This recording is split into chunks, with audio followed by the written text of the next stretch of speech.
Yeah, g'day YouTubers, Spanner Man again here with another video.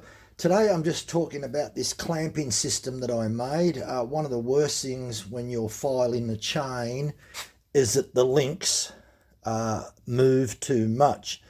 Now, I brought this clamping system and you may have seen it in a few other videos, this particular one here. I might hang on. And this one works, we'll just sort of go back a little bit. This clamping system that I've got here has two clamps, one at this end and one at that end. Problem is, it just pinches in this area here and it pinches in that area. So it means, and it really doesn't do a really good job because of the way it's designed. So I decided to make something up a little bit different that actually works a lot better if you really, especially if you're going to do square filing or something like that there, or you're going to do some filing but you really don't want the chain to move. So the whole idea is where these three bolts are, directly above is a tooth. There's absolutely no movement whatsoever. The only thing is you've got to, if you do three teeth, it's just a matter of loosening those three bolts and re-sliding the chain into a new position. So you do three at a time and just nip them up. While you may turn around and say, oh, look, that's a little bit fiddly. Look, it doesn't take long. And the other thing is, it just locks them all in. They're all tight as. So you can proceed to file quite easily. The only other thing that I did on this one, I had 30-degree marks on the other one, but I did incorporate some 30-degree marks here. You can see the triangles there. So I've got some triangles there. So when you're filing, you can look over the top and make sure that you're lined up with your 30 degrees. Now on the other side, there's a much smaller one, so we'll just loosen these off.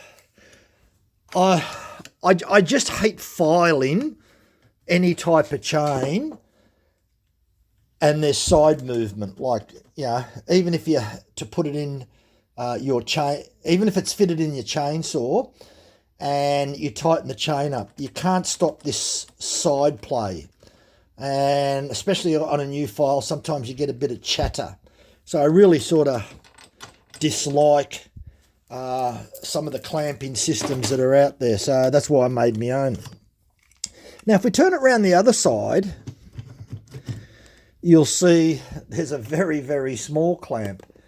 And the reason I got this small clamp is I got 1/4-inch Pico chain for one of the Stihl handheld battery chainsaws.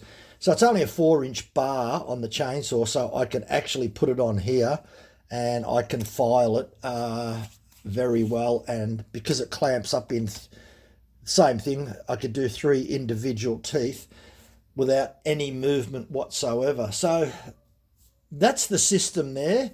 I actually prefer it. As I said, the original system that I've got was this type of clamping mechanism here.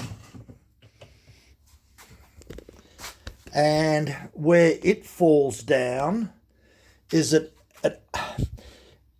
it is a bar, but unfortunately it's like a solid piece. This may have worked much better.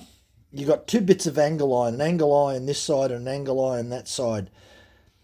But because this is a solid piece and they've just sort of made a slot in the middle with a machine, it really doesn't clamp anywhere as good as what it should. And certainly in the middle, you get a little bit of side play. Probably about the best thing that sort of helps, if I put a 4-kilo weight on the bottom of the chain, that helps, but it's very time consuming every time you've got to lift the weight up and move it to the next one. So look, I don't know what other people do. As I said, it is very frustrating using a hand file on these type of mechanisms.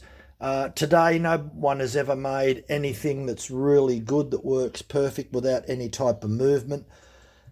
So that's just my little clamping mechanism, the stainless steel one that I made, that I sort of solved the problem with chain movement. So look, thanks for watching. Give us a thumbs up. Bye for now.